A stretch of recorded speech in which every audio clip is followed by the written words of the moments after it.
अस्सलामुअलैकुम मेरे बच्चों, कैसे हो आप लोग। अच्छा जी, क्लास टेंथ।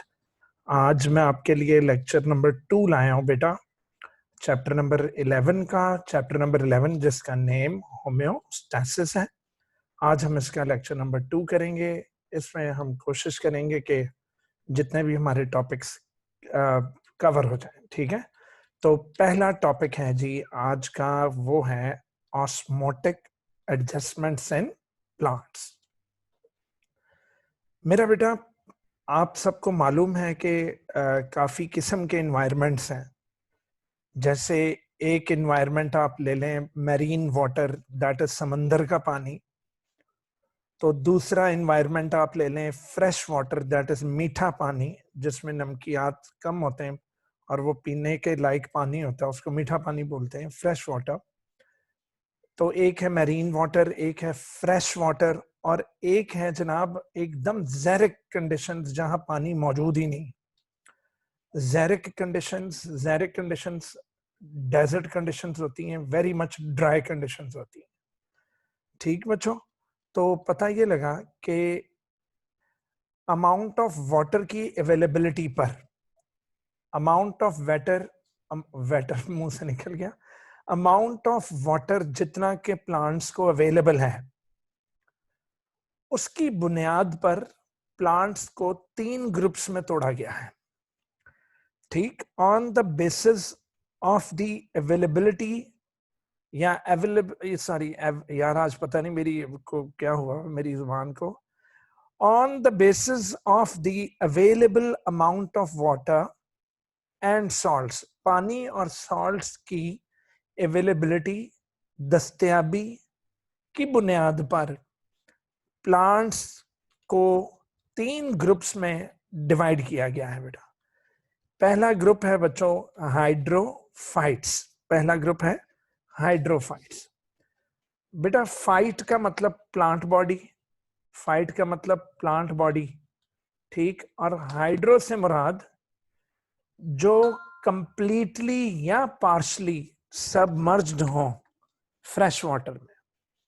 तो यहां हाइड्रो से मुराद बेटा फ्रेश वाटर है। ठीक है, हाइड्रो से मुराद क्या है बच्चे? फ्रेश वाटर, जो कंप्लीटली या पार्टली सबमर्ज्ड हो किसमें? फ्रेश वाटर में, दैट इज मीठे पानी में। तो जी हाँ, सबसे पहले तो मेरे बच्चों ने डेफिनेशन ऑफ हाइड्रोफाइट्स देनी कि व्हाट आर हाइड्रोफाइट्स। तो आप लोगों ने कहना है hydrophytes are the plants which live completely और partially submerged in fresh water. Completely मुकम्मल तौर पर पानी में, या पार्टली मतलब उनका कुछ हिस्सा पानी के साथ उनका गहरा ताल्लुक है, उनको फ्रेश वाटर दस्तयाब है। तो hydrophytes are the plants which live completely और partially submerged in fresh water. Point number 2, ऐसे पौधों को, सच प्लांट्स को कोई शॉर्टेज ऑफ वाटर की प्रॉब्लम नहीं है। Such plants do not face the problem of water shortage. इन्हें पानी की कमी नहीं है, इन्हें ठीक ठाक पानी दस्तयाब है। ठीक, तो जिन्हें ठीक ठाक पानी दस्तयाब है और जिनकी बॉडी में हर वक्त पानी रहेगा, तो होम्योस्टैसिस क्या कहेगी कि ऑस्मो रेगुलेशन करनी है, they should get rid of extra water. तो एक्स्ट्रा वाटर अब इन्हें बॉडी से बाहर निकालना है। तो बच्चों, चूंकि इन्हें पानी बहुत ज्यादा इनके पास अवेलेबिलिटी है वाटर की, तो ये इनमें हर वक्त फालतू पानी रहेगा, तो ये अपने जिस्म से फालतू पानी को बाहर निकालेंगे। तो दे हैव डेवलप्ड मैकेनिज्म्स, इन्होंने कोई तरीकाकार बनाए हुए हैं for the removal of extra water from the cells. तो ये अपने सेल से एक्स्ट्रा वाटर को बाहर निकालते रहते हैं, स्पेशल मैकेनिज्म्स बनाए हुए। कैसे भाई? जनाब, हाइड्रोफाइट्स के ब्रॉड लीव्स, चौड़े चौड़े पत्ते, बड़े बड़े पत्ते होते हैं इनके। ठीक, with large number of stomata. अच्छा, अब आम तौर पर स्टोमेटा लीफ के लोअर सरफेस पर होता है, लोअर एपिडर्मिस में, लेकिन कहता है कि they have large number of stomata on their upper surfaces. तो इनके अपर सरफेस के ऊपर लार्ज नंबर ऑफ स्टोमेटा है कि बस सूरज की धूप पड़े, थोड़ा सा टेम्परेचर राइज हो, जल्दी से फालतू पानी हमारे अंदर से इवेपोरेट होकर ट्रांसपायरेशन के जरिए निकल जाए। तो इनकी एडेप्टेशन क्या है बेटा? They have broad leaves with large number of stomata on the upper surface, on their upper surface। ठीक, तो this characteristic, ये जो चौड़े चौड़े पत्ते और फिर अपर एपिडर्मिस पर जो ये जो है अपना अपर एपिडर्मिस पर जो स्टोमेटा है, this characteristic helps them to remove the extra amount of water from their body, to remove the extra amount of water from the body. Any problem? Then आया the most common example of such plants is water lily। तो मैं जरा अपने बच्चों को water lily तो दिखाऊं। ये लो जी, ये है वाटर लिली, देख रहे हैं बेटा? तो ये नीचे देखें फ्रेश वाटर मौजूद है और इनके पत्ते भी देखो कितने ब्रॉड है और इन पत्तों के अपर सरफेस पर ढेर सारे स्टोमेटा होंगे। तो ये क्या था जनाब? Water lily. डन बेटा। और चले मैं आपको एक और इनकी फोटोग्राफ दिखा देता हूं। ले जनाब, तो एक और वाटर लिली। ओ, मैं असल में बायो का टीचर हूं, मुझे ज्यादा कंप्यूटर नहीं आता, तो दिखा मैं ये रहा हूं। ये देखें जी। अच्छा, ये तो अभी अभी हमने देखी यार, क्या हो गया मुझे? ये देखो, ये भी वाटर लिली है जनाब। ये भी क्या है बेटा? Water lily. देखो कितना खूबसूरत फूल है वाटर लिली का। तो नीचे देखो ब्रॉड लीव्स है और इनके अपर सरफेस पर क्या होगा? स्टोमेटा होंगे और इन्हें ठीक ठाक फ्रेश वाटर दस्तयाब है। ठीक ठाक फ्रेश वाटर दस्तयाब है। ठीक है बेटा जी। तो ये 6 पॉइंट्स मेरे बच्चों ने हाइड्रोफाइट्स में मस्ट लिखने बेटा। ठीक है जी। तो पहला पॉइंट क्या था कि दे लिव कंप्लीटली और partially submerged in fresh water. दूसरा, इन्हें वाटर शॉर्टेज की कोई प्रॉब्लम नहीं है। तीसरा क्या था कि they have developed mechanism to get rid of या removal of extra water from their cells. Broad leaves हैं, large number of stomata on their upper surface है और ये ब्रॉड लीव्स इनकी हेल्प करते हैं और स्टोमेटा कि ये रिमूव कर लें एक्स्ट्रा वाटर को, एक्स्ट्रा अमाउंट ऑफ वाटर को अपनी बॉडी से बाहर निकाल लें। और एग्जांपल इसकी बेटा वाटर लिली है। ये 6 पॉइंट्स नहीं लिखोगे मेरे बच्चों, नंबर नहीं मिलने वाले आपको बोर्ड में, ये ज़हन में रखें। मुझे अक्सर बच्चे कहते हैं सर आप लाइन टू लाइन क्यों पढ़ाते हैं? बेटा टीचर बोर्ड पर आता है, समझाकर चला जाता है मेरा बच्चा, लेकिन नंबर कट जाते हैं, एक कट जाता है, आधा कट जाता है, क्योंकि एग्जामिनर कहते हैं जी इसने किताब की लाइनें भूल गया जी, बच्चा नहीं लिखा। बच्चा कॉन्सेप्ट लिखता, उसको नंबर नहीं मिलते मेरा बच्चा। मेरे बच्चों ने नग पूरे करने बेटा, तो इसके 6 पॉइंट्स हैं, ये ज़हन में रखें। अगला आया मेरे बच्चों जीरो फाइट्स। बेटा फाइट्स प्लांट बॉडीज जीरो सियर या जेरिक कंडीशंस होते हैं, ड्राई एनवायरनमेंट बेटा, डेजर्ट वाला माहौल जहां पानी दस्तयाब नहीं है, बहुत कम पानी दस्तयाब है। वो बेचारे बारिश का वेट करते रहते हैं कि अल्लाह की जानिब से बारिश हो जाए तो हो जाए, वरना वो अपने ड्रिल करेंगे बड़े सारे रूट्स लंबे लंबे, तो जमीन के अंदर से पानी जो है वो लेंगे। Xerophytes live in dry environments. तो पहली लाइन में आपने डेफिनेशन दे देनी है, what are xerophytes? They live in dry environment.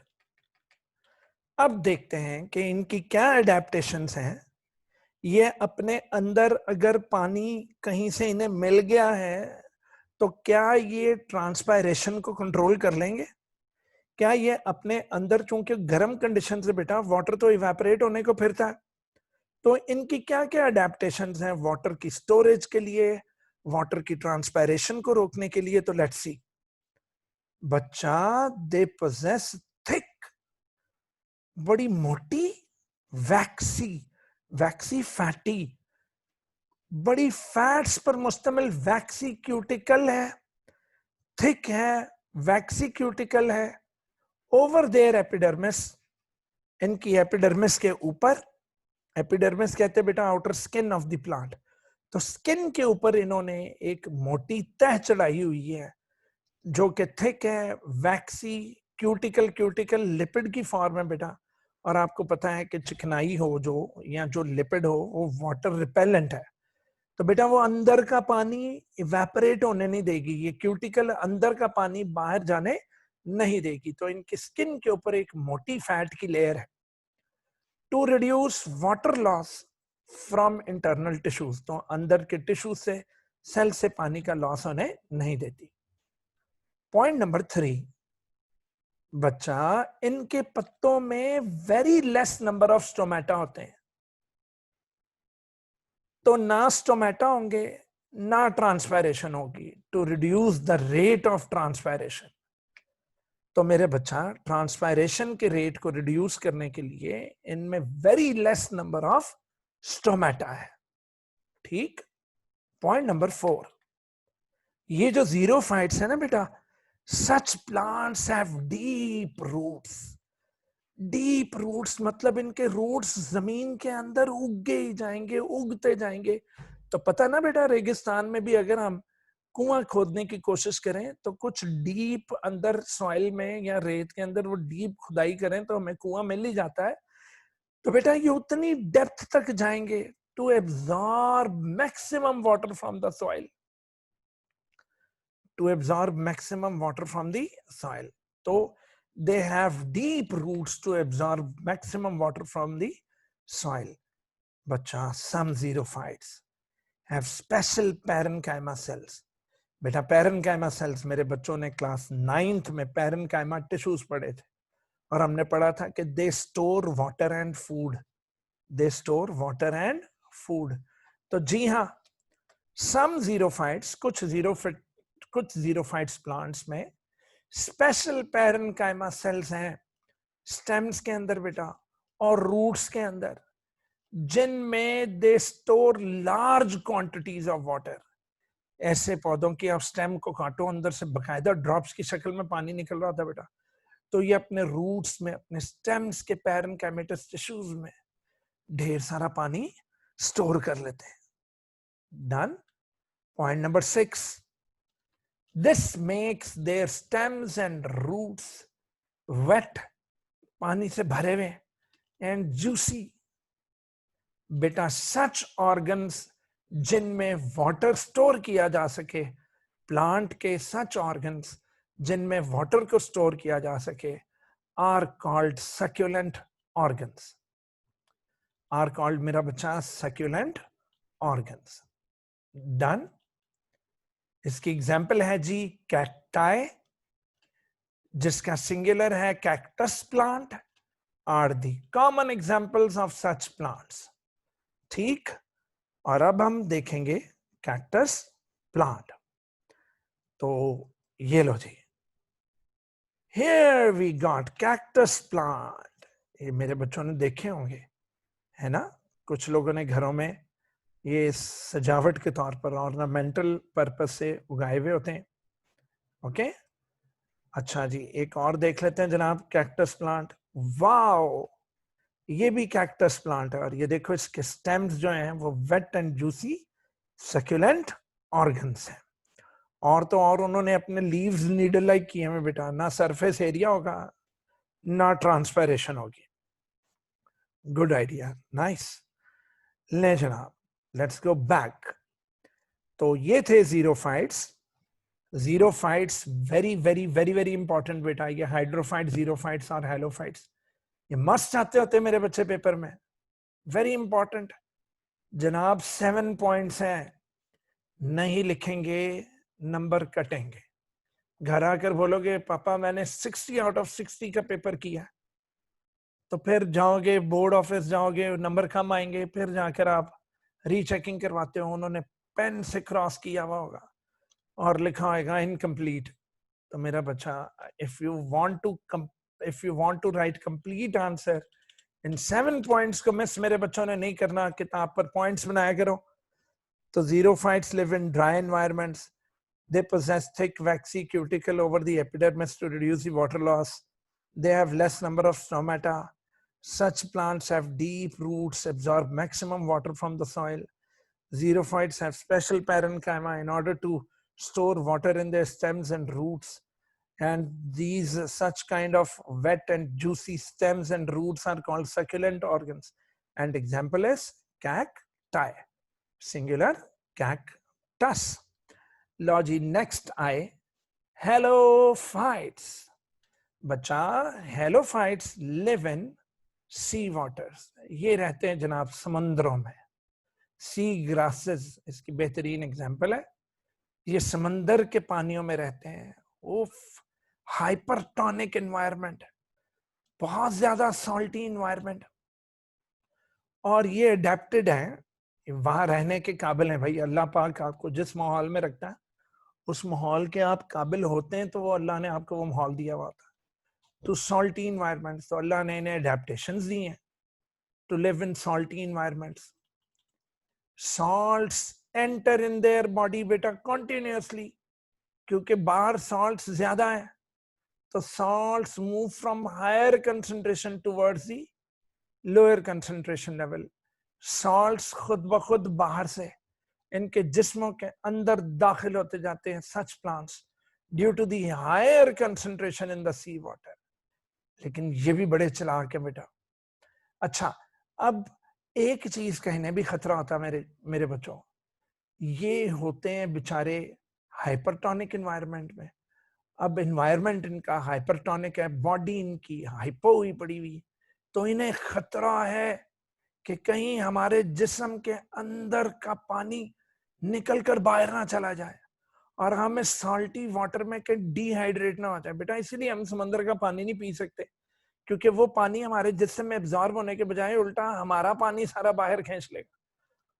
On the other hand water tends to move.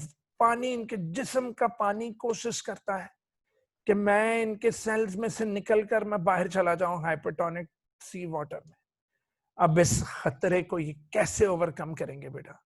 ये जो था ना कि salts enter in their body, ये बड़े चालाक है बेटा. ये आने वाले सॉल्ट्स को अपने अंदर जमा कर लेंगे. When salts enter into their cells, जब सॉल्ट्स इनके सेल्स में एंटर होते हैं, तो ये प्लांट एक्टिव ट्रांसपोर्ट करके ना, ट्रांसपोर्ट प्रोटीन्स को एटीपी खर्च करके इन आने वाले सॉल्ट्स को धकेल देंगे अपने वैक्यूल्स के अंदर बेटा. They will carry out active transport to move and hold. ये सॉल्ट्स को वापस बाहर जाने नहीं देंगे.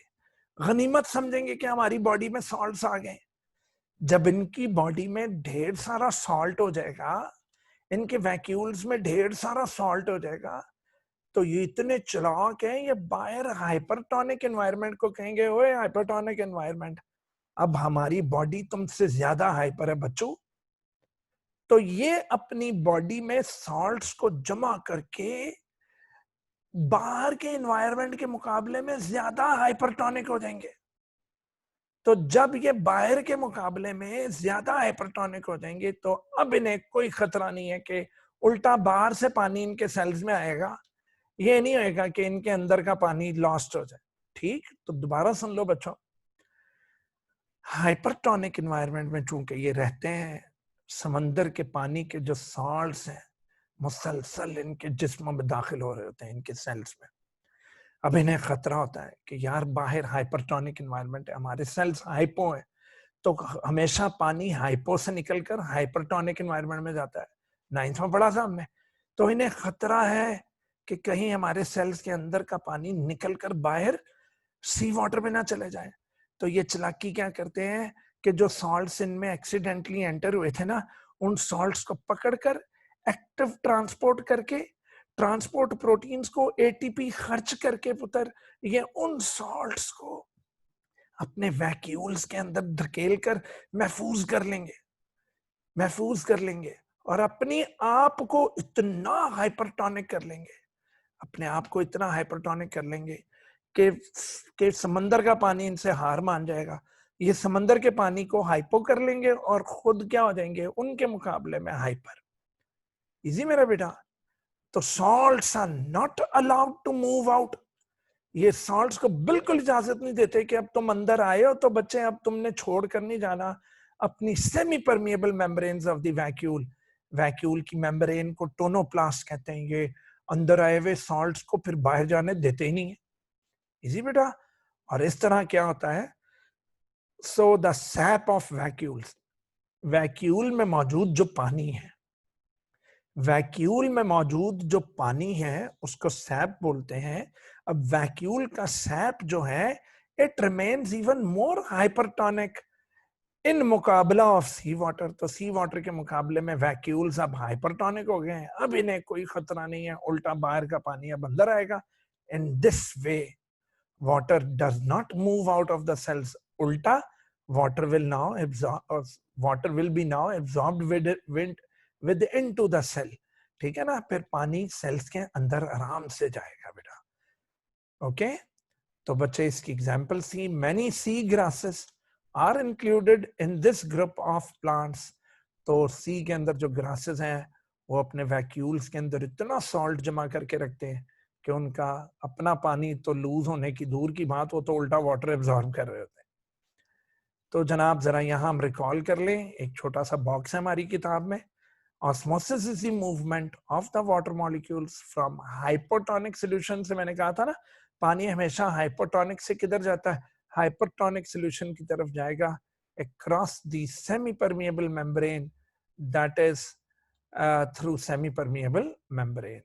तो बच्चा हाइपोटोनिक क्या होता है, हाइपोटोनिक लेस सोल्यूट कंसंट्रेशन, और हाइपरटोनिक क्या होता है, हायर सोल्यूट कंसंट्रेशन। तो जब वैक्यूल्स में ढेर सारा सॉल्ट भर लेंगे तो वैक्यूल्स क्या हो जाएंगे जनाब, वो हाइपरटोनिक सॉल्यूशंस बना लेंगे अपने वैक्यूल्स के अंदर। डन। लो जी अब बारी आई, अब टाइम हो गया जी हमारा वो इसकी फोटोग्राफ देखने का। तो ये है जनाब sea grasses, wow what a view. तो ये समंदर के अंदर की ग्रासेस हैं और ये अपने अंदर का माहौल हाइपरटोनिक कर लेते हैं सी वाटर के मुकाबले में। ठीक है बेटा, तो इसकी अडेप्टेशन हमने पढ़ ली। और ये याद रखें कि मेरे बच्चों ये फिर ना कहना कि खबर ना हुई, इसके 9 पॉइंट्स हैं। सबसे ज्यादा इंपॉर्टेंट ये जीरोफाइट्स और हेलोफाइट्स हैं, तो ये मस्त याद करें, इसके 9 पॉइंट्स हैं, समझ के याद करें, आसान लगेगा इंशाल्लाह ताला। ठीक। अब जनाब चूंकि ये छोटा सा टॉपिक था तो ये मैंने साथ अगला टॉपिक रख लिया, ये है जी होम्योस्टैसिस इन ह्यूमंस। ये अभी बच्चों वाली चीजें तो ये पढ़ लेते हैं जल्दी से, मैं बड़ी हद 7-8 मिनट में ही खत्म हो जाएगा। तो मेरे बच्चों होम्योस्टैसिस इन ह्यूमंस, अब यहाँ से हमारा बड़ा टॉपिक जो है वो स्टार्ट हो गया। अब हम प्लांट से निकलकर हम लोग ह्यूमंस में आ चुके हैं। किस में आ चुके हैं बेटा, ह्यूमंस के। ठीक है, so like other complex animals, दूसरे कॉम्प्लेक्स एनिमल्स की तरह humans have highly developed systems for homeostasis. उनके अंदर होम्योस्टैसिस को लेकर बेटा हाईली डेवलप्ड सिस्टम्स हैं। ठीक। Point number 2, the following are the main organs which work for homeostasis. चलो आप फिर देखते हैं कि ह्यूमंस में वो कौन से ऑर्गन्स हैं जो होम्योस्टैसिस के लिए काम करते हैं। तो जनाब नंबर 1 लंग्स हैं। यस, हमने पहले चैप्टर में पढ़ा था कि lungs remove excess carbon dioxide. तो बॉडी में कार्बन डाइऑक्साइड ज्यादा नहीं होने देनी रे बाबा, कार्बन डाइऑक्साइड को बाहर निकालना होगा।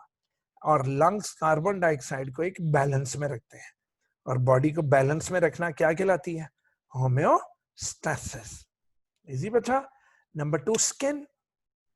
Skin performs role in the maintenance of the body temperature. लो जी, स्किन मेरा बच्चा बॉडी टेम्परेचर को दैट इज थर्मो रेगुलेशन में भी काम करती है, and also removes excess water. तो वाटर की रेगुलेशन क्या कहलाती है, ऑस्मो रेगुलेशन। और एक्स्ट्रा सॉल्ट्स को बाहर निकालेगी, that is water and salts को क्या बोलेंगे, बोलिए अपना ऑस्मो रेगुलेशन। क्या मेरा बच्चा, ऑस्मो रेगुलेशन। डन।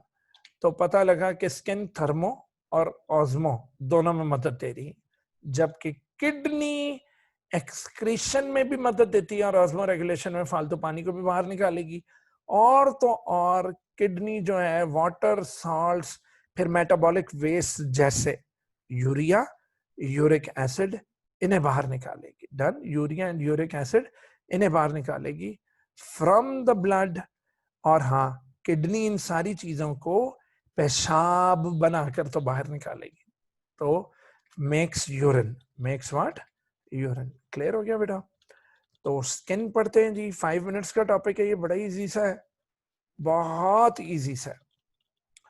लो जी, स्किन, ये क्या हो रहा है रे बाबा? अच्छा भी, skin point 1, we know that our skin consist of 2 layers। We know that ये बुक वाले तब लिखते हैं जब इनको पता हो कि बच्चों ने जूनियर क्लासेस में किताबों में पढ़ा हुआ होगा। तो जी हाँ जनाब, हमारी स्किन की 2 layers हैं। There are 2 layers of in our skin. बाहर वाली लेयर को कहते हैं एपिडर्मिस। ये तो जनाब आउटर प्रोटेक्टिव लेयर है। और आप अपनी स्किन की तरफ अगर देख रहे हो तो जिस पर नजर पड़ रही है वो एपिडर्मिस है मेरा बच्चा। तो एपिडर्मिस जो है इसमें ब्लड वेसल्स नहीं होती। हाँ, तो जब कोई हल्की फुल्की रगड़ लगती है और एपिडर्मिस, वो एपिडर्मिस जरा डैमेज हो जाए तो कोई बात नहीं, खून थोड़ी ना निकला, तो हल्की सी रगड़ पड़ गई तो आप अपने आप को खारिज भी करोगे तो थोड़े बहुत एपिडर्मिस के सेल्स उतर जाएंगे। तो बेटा सेकंड लेयर है इसकी, and that is dermis, that is it is the inner layer. बेटा वेरी इंपॉर्टेंट शॉर्ट, फिर ना कहना खबर ना हुई, very important. What do we have in dermis? तो डर्मिस में ब्लड वेसल्स हैं। नंबर 2, डर्मिस में सेंसरी नर्व एंडिंग्स हैं।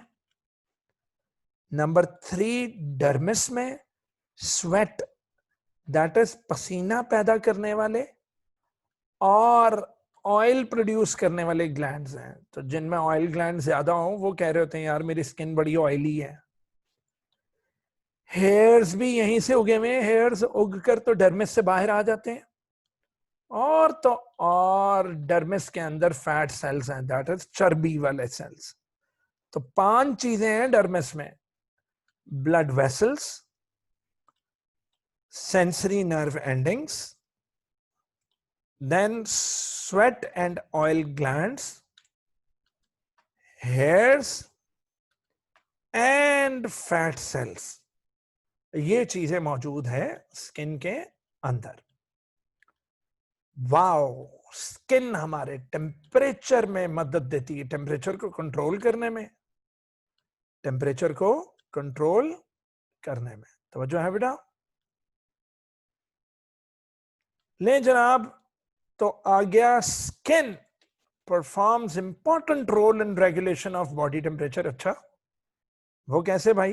ये टेम्परेचर को कैसे कंट्रोल करती है? तो सुनो फिर बेटा, डर्मिस में thin layer of fat sales नहीं है, अभी हमने ऊपर पढ़ा कि डर्मिस के अंदर क्या है, thin layer of fat cells है।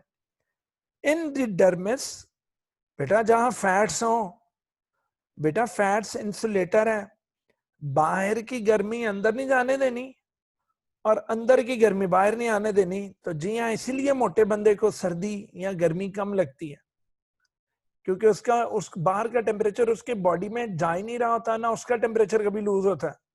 टेम्परेचर मैं कह रहा हूं उसकी ना तो हीट बाहर से अंदर जाती है ना हीट लूज होती है। The thin layer of fat cells in the dermis insulates the body, उसकी बॉडी को इंसुलेट कर देती है, ऐसे जैसे किसी ने स्वेटर पहना हो। Number 3, contraction of the small muscles. Oh God, मैं एक शादी पर गया हुआ बेटा, दिसंबर थी, वहां एक औरत ने स्लीवलेस पहनी हुई थी। मैं करीब जाकर ना उसके बाजुओं को देखना शुरू हो गया। वो जनाब उससे मुझे कहा तुम मेरे बाजुओं को क्यों देख रहे हो? मैंने कहा जी मैं ये देख रहा हूं कि आपको ठंड क्यों नहीं लग रही। कहने लगी क्या तुम्हें नहीं मालूम कि जनाब ये बर्फानी रीछों को और शादी पे आई हुई औरतों को ठंड नहीं लगती? मैं क्या, लेकिन मैडम मामलात क्या है? कहने लगी गौर से देखो मेरे बाजू पर। तो देखते हैं जी उसके बाजू पर, ए मैंने जो उसके बाजू पर देखा तो ये माहौल था, ओ गॉड, रोंगटे खड़े हुए थे उसके बेचारी के। मैंने कहा आपके तो रोंगटे खड़े हुए, आप किसी चीज पे कंफ्यूज हैं? कहती नहीं पगले, मुझे लग रही है ठंड। मैं कहा फिर? कहने लगी डर्मिस में जो मसल्स की लेयर है वो लेयर हो गई है कॉन्ट्रैक्ट। मैं कहा फिर? कहने लगी वो थिन शीट ऑफ मसल्स जब कॉन्ट्रैक्ट हुए तो मेरे हाथ के जो बाल हैं, मेरे बाजू के जो बाल हैं वो खड़े हो गए। मैं कहा तो? कहने लगी इसको उर्दू में कहते हैं रोंगटे खड़े होना, और इंग्लिश में कहते हैं गूज बम्प्स हो जाना। मैं क्या फिर? कहने लगी फिर क्या? इन गूज बम्प्स में हवा फंस जाती है। मैं क्या फिर? कहने लगी जब हवा फंस जाती है तो बॉडी की हीट जो बाहर निकल रही होती है वो इस हवा को गर्म कर देती है, और अब मुझे ठंड नहीं लग रही। एक दफा मेरे गूस बम्प्स खड़े हो जाएं तो फिर मुझे ठंड नहीं लगेगी, क्योंकि अंदर मौजूद हवा ने हीट को ट्रैप किया हुआ है। ये तो उल्टा कंबल का काम कर रहे हैं। ये किस चीज का काम कर रहे हैं जनाब? कंबल का काम कर रहे हैं। मैं कहा वाह भाई, ये कहाँ लिखा है सारा कुछ? कहने लगी तुम्हारी किताब में। तो पढ़ लेते हैं। कहता है contraction of small muscles attached to the hairs, they make goosebumps. तो डर्मिस में मौजूद हेयर्स के साथ जो स्मॉल मसल्स अटैच हैं वो जब कॉन्ट्रैक्ट होते हैं सर्दी लगने पर तो हेयर्स बना देते हैं गूज बम्प्स, दैट इज रोंगटे। Done. It creates an insulating blanket. Wow! जो गूज बम्प्स हैं वो गर्म हवा का एक ब्लैंकेट बना देता है, और फिर हवा यानी इंसुलेटिंग ब्लैंकेट बन जाता है बेटा। फिर अंदर की हीट लूज नहीं हो रही होती और थोड़ी देर बाद सर्दी लगना बंद हो जाती है। इसीलिए यूरोप में भी आप देखें कि सख्त सर्दी में भी खवातीन ने स्कर्ट्स पहने हुए होते हैं, या फिर बाजू पर उनके कपड़ा नहीं होता, लेकिन ये मतलब नहीं कि उन्हें सर्दी लगती है जब तो साथ ही गूज बम्प्स बन जाते हैं, गूज बम्प्स बन जाते हैं, अंदर हवा ट्रैप हो जाती है और बस फिर वो हवा गर्म रहती है। जनाब similarly skin helps in providing cooling effect. लो जी, अब आगे आगे गर्मियां आनी है, तौबा हो जानी है बरसात के मौसम में। यहां से नहाकर बाहर निकलेंगे फिर पसीने पसीने, लेकिन बेटा जब हम नहाकर बाहर निकलकर अपना मुंह वगैरह खुश करते हैं हमें गर्मी लगनी शुरू हुई थी। थोड़ी देर बाद हमें पसीना आता है, और जब पसीना गर्मी की वजह से बेटा इवेपोरेट होता है तो हमने 9th क्लास की केमिस्ट्री में पढ़ा था कि evaporation causes cooling effect. Evaporation causes cooling effect. तो जी हाँ, जब पसीना सूखता है तो वो हमारी स्किन की हीट लेकर वो इवेपोरेट हो जाता है और इस तरह हमारी स्किन ठंडी पड़ जाती है। Similarly, skin helps in providing cooling effect when sweat is produced by the sweat glands. जब पसीना बनाने वाले ग्लैंड्स, स्वेट प्रोड्यूस करेंगे, दैट इज पसीना, तो पता क्या होगा? पता क्या होगा कि access body heat escapes through evaporation. जब वो वाटर इवेपोरेट होगा तो वो हमारा एक्सेस बॉडी हीट लेकर तो निकल जाएगा। इसके अलावा बेटा स्किन कुछ मेटाबॉलिक वेस्ट भी निकालती है। एक्सेस ऑफ वाटर निकलता है, मतलब पानी हो तो स्किन से पसीने के जरिए निकल जाएगा। सॉल्ट्स निकलते हैं बेटा, and urea and uric acid are also removed in sweat. इसलिए मैंने ऊपर हेडिंग दे दी कि यूरिया और यूरिक एसिड को निकालना तो एक्सक्रीशन है, और पानी और सॉल्ट्स के बैलेंस में रखना ऑस्मो रेगुलेशन है। तो स्किन ने ना सिर्फ थर्मो रेगुलेशन में हमारी मदद की, स्किन ने हमारी मदद ऑस्मो रेगुलेशन में भी की, और स्किन ने हमारी मदद एक्सक्रीशन में भी की। डन मेरे बच्चों। एंड लास्ट आज का लंग्स, ये हम पिछले चैप्टर में पढ़ चुके हैं। छोटी सी समरी यहां पर बयान की है 4 पॉइंट्स की। तो इन दी प्रीवियस चैप्टर पिछले चैप्टर में we have learned how lungs maintain the concentration of carbon dioxide in the blood. Cells क्या करते हैं, सेल्स में जब रेस्पिरेशन के दौरान कार्बन डाइऑक्साइड प्रोड्यूस होगी तो वो इस कार्बन डाइऑक्साइड को बाहर, सेल से बाहर, सेल्स के दरमियान जो फ्लूइड होता है बेटा उसको कहते हैं टिश्यू फ्लूइड। मेरे बच्चे वो टिश्यू फ्लूइड में निकाल देंगे सेल्स को, और सारी कार्बन डाइऑक्साइड को किसमें निकाल देते हैं, टिश्यू फ्लूइड में निकाल देते हैं, ठीक है।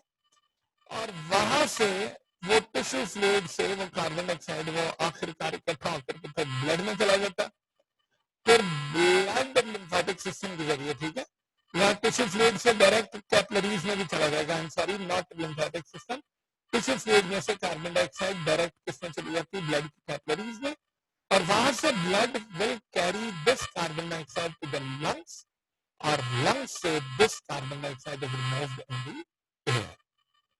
मेरा बच्चा, अगर आपको मेरे लेक्चर्स पसंद आ रहे हैं बेटा, आप लाइक करें, सब्सक्राइब करें और शेयर किया करें, ठीक है मेरा बच्चा।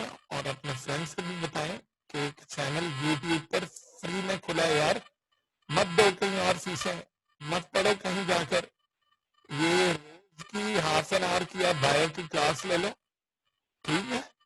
तो मैं कहता हूँ बायो के सारे प्रॉब्लम्स आपके हल हो जाएंगे, ठीक है मेरा बच्चा। तो अल्लाह करीम आप लोगों के साथ हो, अल्लाह की ताकत मेरे बच्चों के साथ हो, ढेर सारी खुशियां देखो जिंदगी में, और आपके माँ बाप को अल्लाह पाक कभी कोई गम ना दे, ठीक है जी। जीते रहो, सलामत रहो, खुश रहो, खुदा हाफिज।